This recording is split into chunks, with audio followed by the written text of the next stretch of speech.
নমস্কাৰ সকলোকে স্বাগতম জনাইছোঁ নিমাত ষ্টাডি পইণ্ট চেনেলটোলৈ। আজি আমি এই ভিডিঅ'টোৰ মাধ্যমেৰে BA ছেকেণ্ড ছেমিষ্টাৰ আছামিজ গড় 2 নিৰ্বাচিত পাঠ 4 জাতীয় গৌৰৱ শীৰ্ষক পাঠৰ সকলোবোৰ মোষ্ট ইম্পৰ্টেণ্ট অতি চমু প্ৰশ্ন উত্তৰ আলোচনা কৰিম। আজিৰ এই ভিডিঅ'টোত আমি যিবোৰ প্ৰশ্ন উত্তৰ আলোচনা কৰিম এইবোৰ প্ৰশ্ন উত্তৰ তোমালোকৰ এক্সামত প্ৰায় আহি থাকে। চ' ভিডিঅ'টো প্লিজ শেষলৈকে চাবা। যদি তুমি এতিয়ালৈকে এই চেনেলটো সাবস্ক্ৰাইব কৰা নাই তেন্তে প্লিজ চেনেলটো সাবস্ক্ৰাইব কৰি দিবা আৰু এইটো ভিডিঅ' তোমালোকৰ বন্ধু-বান্ধৱী অথবা আছামিজৰ হোৱাটছআপ গ্ৰুপত শ্বেয়াৰ কৰি দিবা।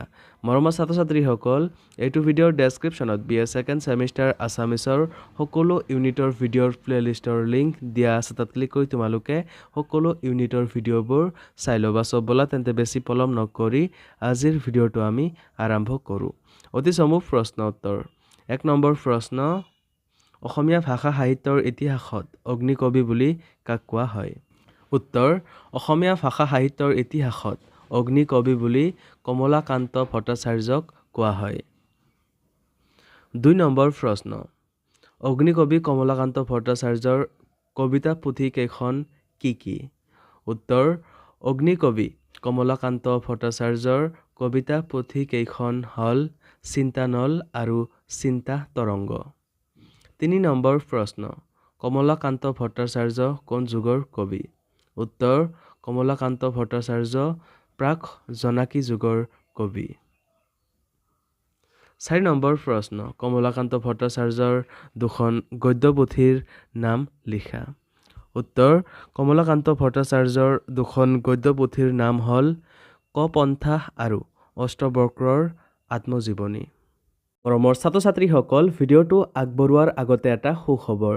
তোমালোকৰ বাবে আমি অতি কম মূল্যত মাত্ৰ 59 টকাত BA second semester Assamese complete question answer guide প্ৰস্তুত কৰিছোঁ, য'ত প্ৰতিটো ইউনিটৰ A to Z প্ৰশ্ন উত্তৰ বিশদভাৱে আলোচনা কৰা হৈছে। যিবোৰ প্ৰশ্ন উত্তৰ পঢ়িলে তোমালোকৰ পৰীক্ষাত 100% কমন পৰাটো নিশ্চিত। যোৱা বছৰ হাজাৰ হাজাৰ ছাত্ৰ-ছাত্ৰীয়ে এই ই-বুকটো কিনিছিল আৰু তেওঁলোকে পৰীক্ষাত ভাল ফলাফল দেখুৱাবলৈ সক্ষম হৈছিল। তোমালোকেও যদি মাত্ৰ 59 টকাত এই ই-বুকটো পাৰচেছ কৰিব বিচৰা তেন্তে এইটো ভিডিঅ'ৰ ডেছক্ৰিপশ্যন বা পিন কমেণ্টত দিয়া লিংকত ক্লিক কৰি ই-বুকটো ডাইৰেক্ট ডাউনলোড কৰি লৈ লোৱা অথবা স্ক্ৰীণত দিয়া হোৱাটছআপ নাম্বাৰত আমাৰ টীমৰ লগত কণ্টেক্ট কৰি নিশ্চিন্ত মনে ই-বুকটো পাৰচেছ কৰি লৈ লোৱা। ধন্যবাদ। 5 নম্বৰ প্ৰশ্ন, অগ্নিকবি কমলাকান্ত ভট্টাচাৰ্যই অসম সাহিত্য সভাৰ কোনখন অধিৱেশনত সভাপতিত্ব কৰিছিল? উত্তৰ, অগ্নিকবি কমলাকান্ত ভট্টাচাৰ্যই অসম সাহিত্য সভাৰ 1929 চনৰ 30 মাৰ্চ যোৰহাটত অনুষ্ঠিত হোৱা অসম সাহিত্য সভাৰ একাদশ অধিৱেশনত সভাপতিত্ব কৰিছিল। 6 নম্বৰ প্ৰশ্ন, অগ্নিকবি কমলাকান্তই কোনখন কাকতত সাহিত্যিক জীৱন আৰম্ভ কৰিছিল? উত্তৰ, অগ্নিকবি কমলাকান্তই অৰুণোদয় কাকতত সাহিত্যিক জীৱন আৰম্ভ কৰিছিল। গুটি দিয়েক চিন্তাৰ ঢৌ কাৰ প্ৰবন্ধৰাজি?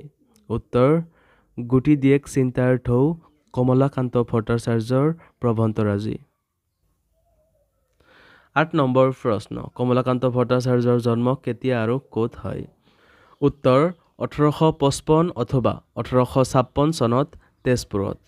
চ' মৰমৰ ছাত্ৰ-ছাত্ৰীসকল, আজিলৈ এইখিনিয়ে। তোমালোকক যদি আৰু অধিক প্ৰশ্ন উত্তৰ লাগে অথবা এতিয়ালৈকে মাত্ৰ 59 টকাত BA second semester Assamese complete question answer গাইডটো পাৰচেছ কৰা নাই তেন্তে এইটো ভিডিঅ'ৰ ডেছক্ৰিপশ্যন বা পিন কমেণ্টত দিয়া লিংকত ক্লিক কৰি ই-বুকটো ডাইৰেক্ট ডাউনলোড কৰি লৈ লোৱা অথবা স্ক্ৰীণত দিয়া হোৱাটছআপ নাম্বাৰত আমাৰ টীমৰ লগত কণ্টেক্ট কৰি নিশ্চিন্ত মনে ই-বুকটো পাৰচেছ কৰি লৈ লোৱা। ধন্যবাদ।